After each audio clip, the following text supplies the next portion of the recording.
சிவகார்த்திகேயன் வந்து சிலையனாவே வாழ்ந்திருக்கார் இந்த படத்தில். போராட்டம் என வாழ்க்கையை வாழ்ந்து ஒரு இழப்புக்கு பின்னாடி போராட்டத்தை கைவிட்டுட்டு அதுக்கப்புறம் மீண்டும் இங்கே போராடினா மட்டும்தான் நமக்கு எதுவுமே கிடைக்கும்னு மீண்டும் போராட்ட களத்தில் குதிக்க கடைசி வரை அவர் ரத்தம் சிந்தி அவர் போராடிய காட்சிகள் எல்லாமே நடிகன் சிவகார்த்திகேயனா பல மடங்கு உயர்ந்துட்டாருன்னே சொல்லலாம். கண்டிப்பாக சிவாவுக்கு இது ஒரு மைல்கல்லாக தான் இந்த படம் இருக்கும். ரவிமோகன் வந்து படம் முழுவதுமே அரசாங்கத்திற்கு ஆதரவாக செயல்பட்டு வருவார் ஒரு அதிகாரியாக. எத்தனை உயிர் போனாலும் சரி நான் நினைப்பது நடக்க வேணும் அப்படின்னு அவர் செய்கிற வேலைகள் எல்லாமே நெஞ்சை பதை பதைக்க வைக்கிற மாதிரி மிரட்டல் பர்ஃபார்மன்ஸ் கொடுத்துருப்பாரு. அதர்வாவோட எனர்ஜி பூஸ்ட் வந்து இளைஞராக வந்து கவர்ந்திருக்காருன்னே சொல்லலாம். ஸ்ரீலீலா தமிழுக்கு முதலாக அறிமுகமாக இருக்காங்க. நல்ல நடிப்பு. ஆனால் முதல் பதியில் இவரும் சிவகார்த்திகேயன் ரொமான்ஸ் காட்சியில் எல்லாமே பொறுமையாக சோதிக்கிற மாதிரி இருந்துச்சு. இரண்டாவது பதிலையும் கிளைமேக்ஸ்லையும் ஸ்ரீலீலா நல்லா ஸ்கோர் பண்ணியிருக்காங்கன்னே சொல்லலாம்.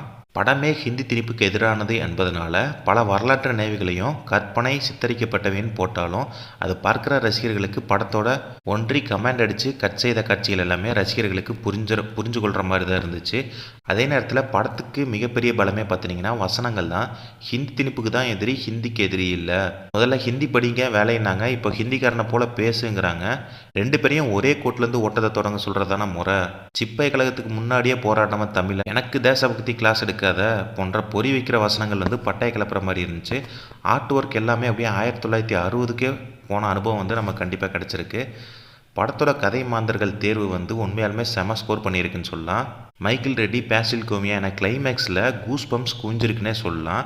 படத்தோட முதல் பதியில் காதல் காட்சிகள் கண்டிப்பாக கத்தரிச்சு போட்டிருக்கலாம்னே தோணுச்சு. அதுதான் பொறுமையாக சோதிக்கிற மாதிரி இருந்துச்சு. அதிக கட்டு மியூசிக் எல்லாமே இது புரியுமான்ற நிலைமைக்கு தான் இருந்துச்சு.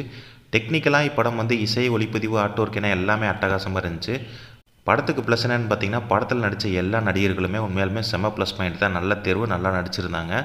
பொறி வைக்கிற வசனங்கள் எல்லாமே உண்மையாலுமே ரொம்ப அருமையாக இருந்துச்சு. படத்துக்கு தேவையான ஒன்றுன்னு தோணுச்சு. டெக்னிக்கல்ஸ் எல்லாமே ஒர்க் ஆகிருக்குன்னு சொல்லலாம். இந்த படத்தோட மைனஸ் என்னென்னு பார்த்தீங்கன்னா முதல் பாதியில் காதல் காட்சிகள் தான் பொருந்தாத மாதிரி இருந்துச்சு எனக்கு. மற்றபடி எல்லாமே ஓகே தான். மொத்தத்தில் இந்த பராசக்தி வந்து தமிழர்கள் நெஞ்சில் என்றுமே அணையாத தீன்னு சொல்லுவேன். உண்மையாலுமே என்னோட ரேட்டிங் வந்து இந்த படத்துக்கு 5க்கு 3.5 கொடுப்பேன். நீங்களும் இந்த படத்தை தேட்டரில் பார்த்துட்டு உங்களோட கருத்தை கமெண்ட்டில் சொல்லுங்கள். தேங்க்ஸ் ஃபார் வாட்சிங்.